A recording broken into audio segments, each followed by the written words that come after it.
Hello everyone, this is Nargis. उम्मीद करती हूँ आप सभी की दिल्ली पुलिस की तैयारी काफ़ी अच्छे से चल रही होगी और आप सभी अच्छे होंगे।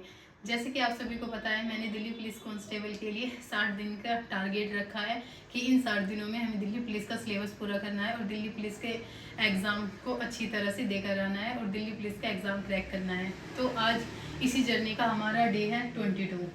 ठीक है, तो आइए आज हम देखते हैं topic wise and subject wise आज आपके क्या टारगेट है, वो मैंने लिख दिया, आप देख सकते हैं।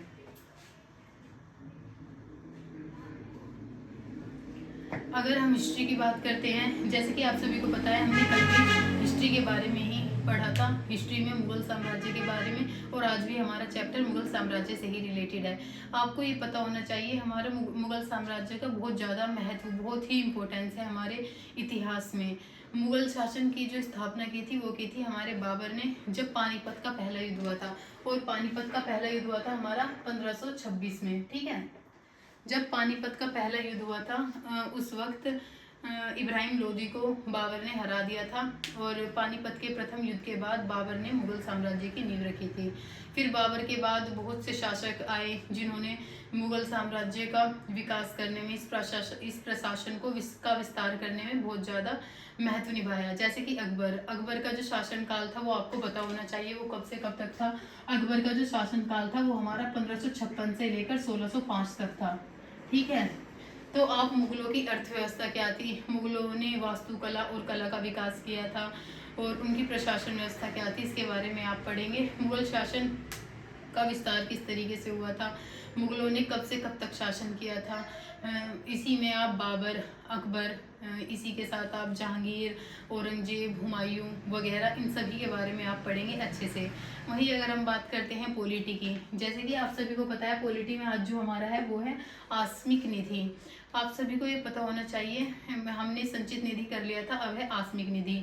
आपको ये पता होना चाहिए आकस्मिक निधि हमारे किस आर्टिकल में आती है। आकस्मिक निधि हमारे आर्टिकल 267 में आती है। ठीक है, वहीं अगर हम बात करते हैं आकस्मिक निधि हमारी है क्या, अगर हमारे कोई प्राकृतिक आपदा आ जाती है, कोई भूकंप आ जाता है या फिर बाढ़ आ जाती है, तो हमें अर्जेंट जब पैसों की ज़रूरत पड़ती है तो सरकार जिस खाते से अपने पैसे देती है वो है हमारी आकस्मिक निधि। अगर हमें अर्जेंसी में पैसे चाहिए, जैसे कि कोई आपदा आ गई है, भूकंप आ गया है या फिर बाढ़ आ गई है, तो उस समय जो सरकार तत्कालीन पैसे निकालती है वो आकस्मिक निधि से निकालती है। ठीक है, वहीं अगर हम बात करते हैं, आपको ये पता होगा, आपको डेली हिस्ट्री 2 घंटा पढ़नी है, पॉलिटी आपको 1 घंटा पढ़नी है। ठीक है, वहीं अगर हम बात करते हैं इकोनॉमिक्स की, तो इकोनॉमिक्स में आपको रिवीजन करना है, क्योंकि इकोनॉमिक्स के हमने बहुत से टॉपिक्स कर लिए हैं। तो अब तक मैंने जितने भी आपको टारगेट दिए हैं अर्थव्यवस्था में, आप उसका रिवीजन करेंगे।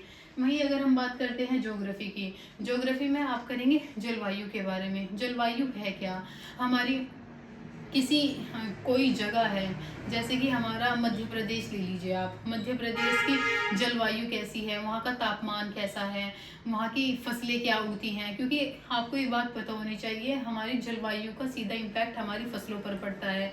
वहाँ का मौसम कैसा है, मानसूनी जलवायु, विषुवतीय जलवायु, इसी के साथ आप टुंड्रा जलवायु और भूमध्य सागरीय जलवायु, मरुस्थलीय जलवायु, इन सभी के उष्णकटिबंधीय जलवायु, इन सभी के बारे में आप पढ़ेंगे। ठीक है, तो जलवायु का इम्पैक्ट हमारी मिट्टी पर, कृषि पर, फसलों पर क्या पड़ता है, किस फसल के लिए किस जलवायु की जरूरत होती है या फिर कितने तापमान की जरूरत होती है। ठीक है, तो आप जलवायु का चैप्टर अच्छे से करेंगे। वहीं अगर हम बात करते हैं कंप्यूटर की, तो कंप्यूटर में आप मेमोरी और स्टोरेज डिवाइस करेंगे। जैसे कि आपको पता है, हमारी प्राइमरी यानी कि प्राथमिक मेमोरी जो है वो है हमारी रैम।